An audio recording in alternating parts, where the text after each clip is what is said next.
भगवान का सत्कार। हे भगवान, ऐसी परीक्षा न लो प्रभु। एक गांव में दामोदर नाम के एक गरीब ब्राह्मण रहा करते थे। ब्राह्मण को लोभ और लालच बिल्कुल भी न था। वे दिन भर गांव में भिक्षावृत्ति करते और जो भी रूखा सूखा मिल जाता उसे भगवान का प्रसाद समझकर ग्रहण कर लेते। कुछ महीने के बाद ब्राह्मण का विवाह संपन्न हुआ। विवाह के उपरांत एक दिन ब्राह्मण ने अपनी स्त्री से कहा कि देखो, अब हम दोनों गृहस्थ जीवन में प्रवेश कर रहे हैं। गृहस्थ जीवन का सबसे पहला नियम होता है अतिथि सत्कार करना, गुरु आज्ञा का पालन करना और भजन कीर्तन करना। मैं चाहे घर में रहूं ना रहूं, लेकिन घर में अगर कोई अतिथि आए तो उनका बड़े अच्छे से अतिथि सत्कार करना। चाहे हम भूखे रह जाएं, लेकिन हमारे घर से कोई भी भूखा ना जाने पाए। ये सारी बातों का आपने पूरा ध्यान देना है। ब्राह्मण की बात सुनकर ब्राह्मणी ने मुस्कुरा कर कहा, अच्छी बात है, मैं इस सब बातों का ध्यान रखूंगी। आप निश्चिंत रहें और आप भजन कीर्तन कर प्रभु भक्ति में ध्यान लगाएं। ब्राह्मण और ब्राह्मणी खुशी खुशी अपना जीवन यापन करने लगे। ब्राह्मण रोज सुबह अपने घर से भिक्षावृत्ति के लिए आसपास के गांव में जाते और जो कुछ भी मिलता उसे प्रभु इच्छा मानकर ग्रहण करते। ब्राह्मण की घर की स्थिति बहुत ही सामान्य थी। कभी कभी तो दोनों पति पत्नी को भूखा ही सोना पड़ता था, लेकिन फिर भी दोनों पति पत्नी खुशी खुशी अपना जीवन यापन कर रहे थे। उन लोगों के मन में कोई भी द्वेष और लालच न था। हर काम भगवान की मर्जी समझकर करता था। उन लोगों को चाहे जितना भी तकलीफ हो जाए, लेकिन कभी प्रभु से गिला शिकवा नहीं करते थे। भगवान बड़े लीलाधार हैं। वे देवलोक में बैठे बैठे सब कुछ देखते हैं। उनकी लीला बड़ी विचित्र है। वे समय समय पर अपने भक्तों के दुख हरने किसी न किसी भेष में आते रहते हैं। वे हमेशा अपने भक्तों की परीक्षा लेते हैं।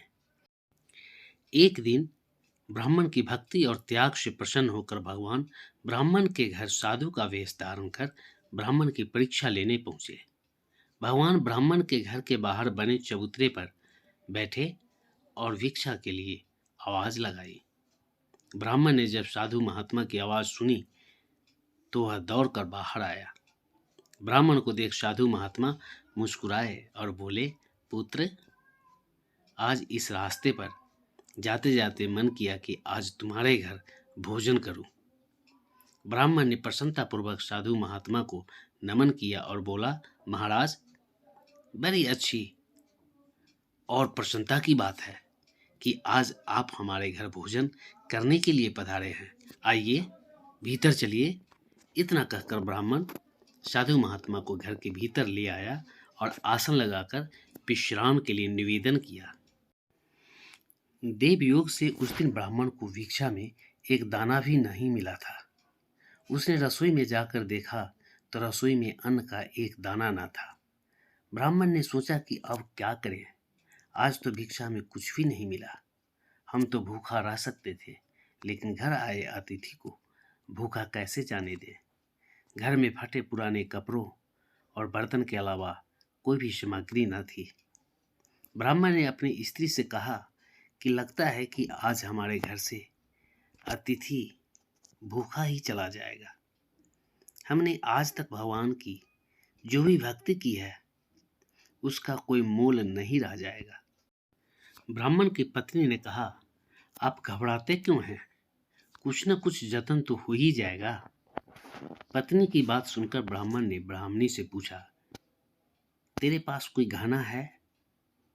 ब्राह्मणी बोली, गहना तो नहीं है और कपड़े भी फटे पुराने हैं। पत्नी की बात सुनकर ब्राह्मण बोला, तो फिर अतिथि सत्कार कैसे करेंगे?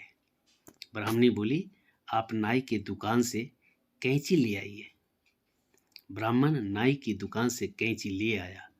ब्राह्मणी ने अपने सिर के केस अंदर ही अंदर से काट लिए और बाहर से केस बांध लिए। अपने केस ब्राह्मण को देकर ब्राह्मणी बोली, आप बाजार में जाकर एक केस बेच आओ और इनसे जो कुछ भी रुपए मिले उनसे दाल चावल लेते आना। ब्राह्मण बाजार गया और केस बेचकर बाजार से दाल चावल ले आया। ब्राह्मणी ने बड़े प्यार से खाना बनाया और फिर दोनों पति पत्नी ने बड़े आदर से साधु महाराज को भोजन कराया।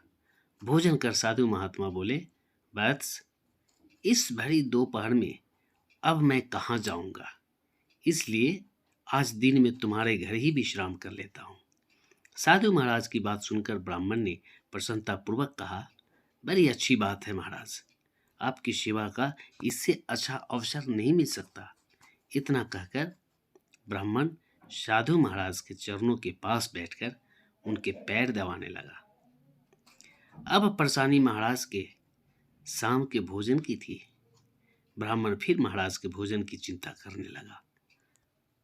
अपनी पति को चिंता में देख ब्राह्मणी बोली, आप व्यर्थ चिंता न करें, मैं हूं ना, भोजन का कुछ न कुछ प्रबंध हो जाएगा। शाम को ब्राह्मणी ने अपने सिर के बचे हुए केस काट कर ब्राह्मण को दे दिए और ब्राह्मण से दाल चावल खरीद लेने को कहा। ब्राह्मण बाजार से दाल चावल ले आया।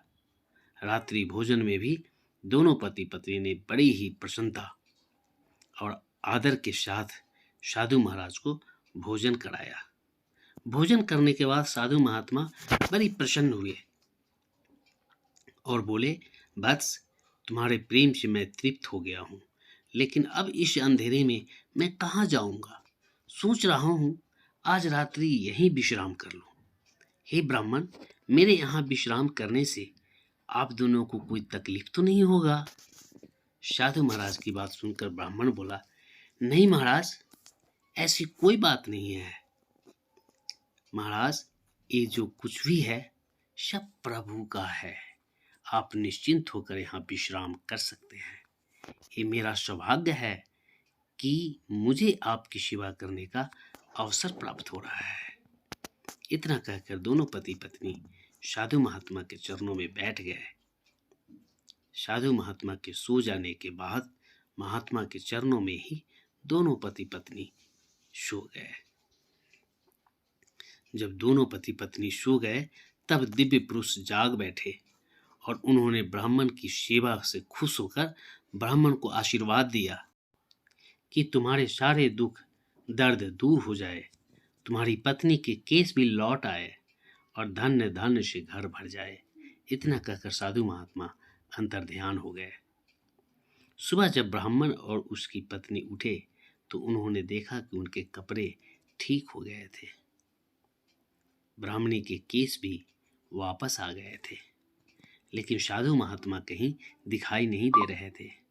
उन्होंने सोचा हो न हो वे कोई पहुंचे हुए साधु महात्मा थे जो हमें आशीर्वाद स्वरूप ये सब दे गए हैं।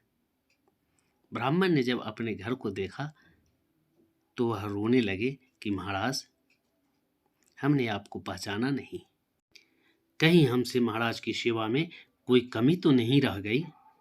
हम अनजान थे महाराज, हमें क्षमा करो भगवान। ब्राह्मण की विनती सुनकर भगवान प्रकट हुए और बोले, तुम्हारे प्रेम पूर्वक भोजन करवाने से मैं बहुत तृप्त हुआ, तुम सुखी रहो। इतना कहकर भगवान अंतर ध्यान हो गए। इसलिए कहते हैं नर ही नारायण है। न जाने भगवान कब और किस वेश में हमारे घर पधारे, कहना मुश्किल है। इसीलिए हमें घर आए अतिथि का सम्मान करें। दोस्तों, अगर हमारे वीडियो की कहानी आप सभी को अच्छा लगता है तो please KS story video channel को सब्सक्राइब लाइक ज़रूर करें, वीडियो शेयर भी करें और हाँ, आप हमें अपना बेस्ट सुझाव कमेंट के द्वारा ज़रूर दें। धन्यवाद।